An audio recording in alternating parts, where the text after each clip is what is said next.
Halo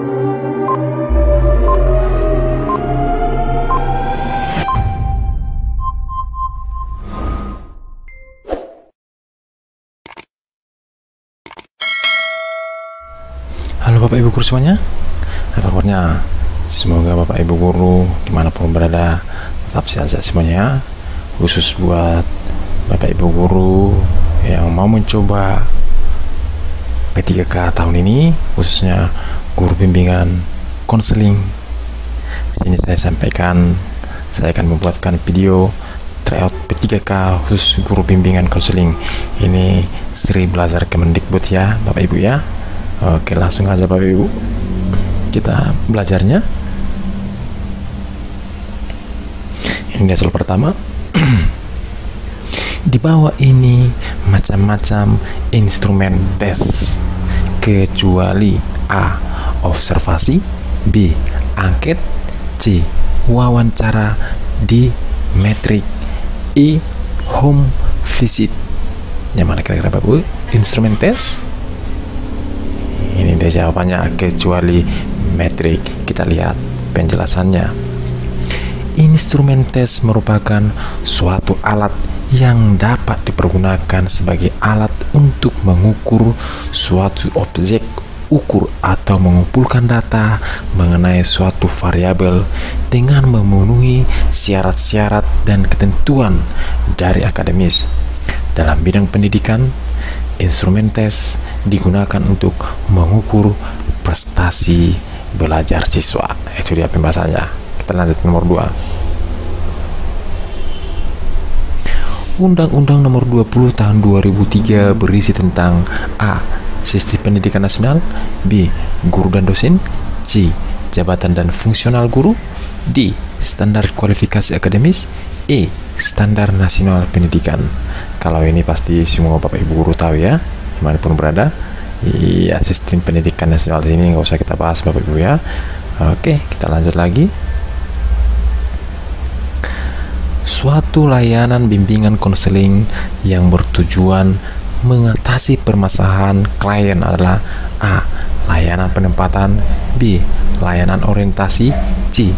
layanan informasi, D. layanan konseling, E. layanan permasalahan. Jawabannya adalah D. layanan konseling. Kita lihat pembahasannya. Konseling adalah bantuan secara profesional yang diberikan konselor kepada klien secara tatap muka ataupun empat mata yang dilaksanakan interaksi secara langsung dalam rangka memperoleh pemahaman diri yang lebih baik, kemampuan mengontrol diri, dan mengarahkan diri untuk dimanfaatkan oleh klien dalam rangka pemecahan masalah. Itu dia pembahasannya. Kita lanjut Bapak Ibu. Wawancara asesmen kognitif perilaku adalah A. penggunaan asumsi-asumsi pendekatan kognitif perilaku sebagai kerangka kerja dalam merancang wawancara asesmen. B. penggunaan pendekatan kognitif perilaku dalam wawancara asesmen. C. suatu model wawancara yang digunakan untuk mengubah kognisi dan kondisi dan perilaku klien. D. suatu proses pengumpulan data. E. suatu alat pengumpulan data wawancara. Jawabannya adalah A. penggunaan asumsi-asumsi pendekatan kognitif perilaku sebagai kerangka kerja dalam merancang wawancara asesmen. Kita lihat pembahasannya Bapak Ibu. Tujuan asesmen kognitif. Yang pertama itu ada mengidentifikasi capaian kompetensi siswa. Yang kedua, menyesuaikan pembelajaran di kelas dengan kompetensi rata-rata siswa. Yang berikutnya, memberikan kelas remedial atau pelajaran tambahan kepada siswa yang kompetensinya di bawah rata-rata. Itu dia tujuan asesmen kognitif.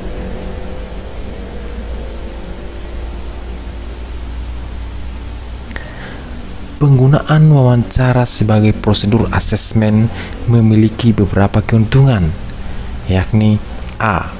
memungkinkan konselor mengeksplorasi permasalahan lebih mendalam. B. Mengenali peristiwa yang mendahului perilaku. C. Mengenal efek dari perilaku. D. Mengenal faktor-faktor perilaku. E. Memungkinkan klien memecahkan masalahnya sendiri. Yang mana kira-kira jawabannya Bapak Ibu? Ya, ini dia ya Bapak Ibu ya. Jawabannya adalah A. Memungkinkan konselor mengeksplorasi permasalahan lebih mendalam. Kita lihat pembahasannya. Teknik konselor mengeksplorasi permasalahan lebih mendalam. Yang pertama, meningkatkan harga diri klien, sebab sikap dan perilaku attaching memungkinkan konselor menghargai klien. Karena dia dihargai, maka merasa harga diri ada atau meningkat. B. Dengan perilaku attending dapat menciptakan suasana aman bagi klien, karena klien merasa ada orang yang bisa dipercayai, teman untuk berbicara, dan merasa terlindungi secara emosional. Yang ketiga, perilaku attending memberikan keyakinan kepada klien bahwa konselor adalah tempat dia mudah untuk mencurahkan segala isi hati dan perasaannya. Itu dia pembahasannya Bapak Ibu ya.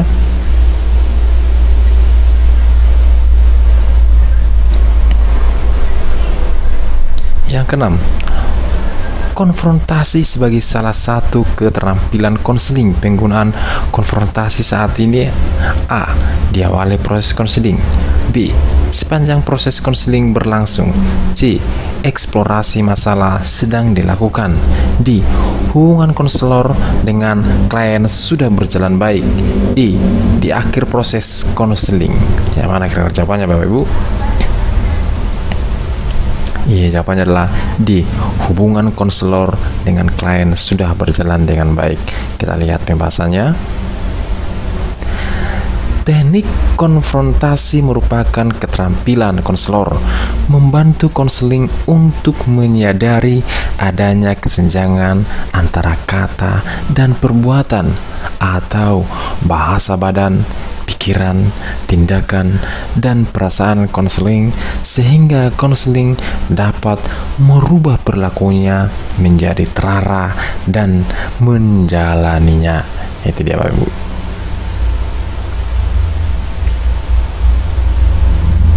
Oke, kita lihat Bapak Ibu nomor 7.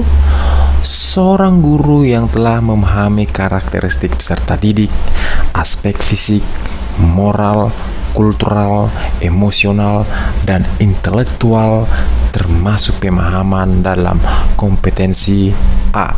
Emosional, B. Kepribadian, C. Pedagogik, D. Sosial, E. Moral. Yang mana kira-kira Bapak Ibu? Ini dia pedagogik. Kita bahas masing-masing. Ini pembahasannya Bapak Ibu ya. Secara umum, kompetensi pedagogik merupakan ilmu atau seni menjadi guru yang mengacu pada strategi belajar atau gaya belajar, kemampuan inovasi dari daya fisik dan daya pikir. Hal tersebut sangat dibutuhkan dalam pembelajaran, sehingga dalam pelaksanaan pemberian ilmu, seorang guru dapat berkontribusi secara maksimal. Manfaat kompetensi pedagogik dari guru ke siswa. Siswa merasa senang dalam kegiatan belajar mereka. Guru harus menghormati imajinasi siswa, menumbuhkan toleransi, menggabungkan nuansa pendidikan dengan humor, dan mengembangkan bakat siswa. Bahkan jika siswa memiliki kelemahan dalam satu mata pelajaran atau lebih. Dengan cara ini, siswa akan memiliki kepercayaan diri dan perasaan nilai untuk bakat luar biasa atau kemampuan yang mereka miliki. Itu dia pembahasannya Bapak Ibu ya. Apakah makna asesmen dalam bimbingan dan konseling? A. Proses pengumpulan data klien secara mendalam. B. Proses pengumpulan data klien melalui wawancara. C. Proses mengungkap masalah klien beserta dengan faktor-faktor penyebab. D. Proses pengembangan rencana perlakuan. E. Untuk memperoleh informasi tentang masalah klien. Yang mana kira-kira Bapak Ibu? Jawabannya adalah C. Proses mengungkap masalah klien beserta dengan faktor-faktor penyebabnya. Kita lihat pembahasannya. Asesmen mempunyai multifungsi dalam proses konseling. Di antaranya dapat melaksanakan pendekatan yang sistematik untuk memperoleh dan mengorganisasikan informasi yang relevan tentang konseling, mengidentifikasikan peristiwa-peristiwa apa yang memberikan kontribusi pada timbulnya masalah konseling. Itu dia pembahasannya. Nomor 9. Strategi modeling digunakan untuk membantu klien yang mengalami A. Kesulitan mengambil keputusan. B. Kesulitan berperilaku dalam situasi tertentu. C. Kesulitan mengelola perilakunya sendiri. D. Klien yang mengalami kesulitan terlalu terpaku dengan kejadian masa lalu. E. Kesulitan memberikan keputusan. Jawabannya adalah B. Kesulitan berperilaku dalam situasi tertentu. Kita lihat pembahasannya. Modeling merupakan salah satu teknik konseling di mana seorang belajar membuat dan menerapkan perilaku baru melalui proses pengamatan, mengobservasi, menganalisir perilaku orang lain atau model, di mana dalam modeling ini juga melibatkan proses kognitif dan kreatif, bukan semata-mata meniru atau imitasi saja. Itu dia pembahasannya Bapak Ibu ya. 10. Proses konseling kelompok sangat bergantung pada kemampuan konselor dalam A. Mengaktifkan dinamika kelompok. B. Mengaktifkan diri dalam menguasai pembicaraan. C. Mencatat semua permasalahan. D. Mendokumentasikan segala permasalahan klien. E. Mengaktifkan klien. Jawabannya adalah A. Mengaktifkan dinamika kelompok. Kita lihat pembahasannya. Konseling kelompok adalah proses pemberian bantuan yang dilakukan melalui wawancara konseling oleh seorang ahli atau yang disebut dengan konselor kepada beberapa individu yang sedang mengalami suatu masalah disebut dengan klien, yang terdapat dinamika interaksi sosial yang dapat berkembang dengan intensif dalam suasana kelompok. Itu pembahasannya Bapak Ibu ya. Iya, semoga bermanfaat soal-soal ini Bapak Ibu ya. Demikian materi kita khusus untuk guru-guru bimbingan konseling ya. Semoga soal-soal yang baru saya sampaikan bermanfaat buat Bapak Ibu guru semuanya.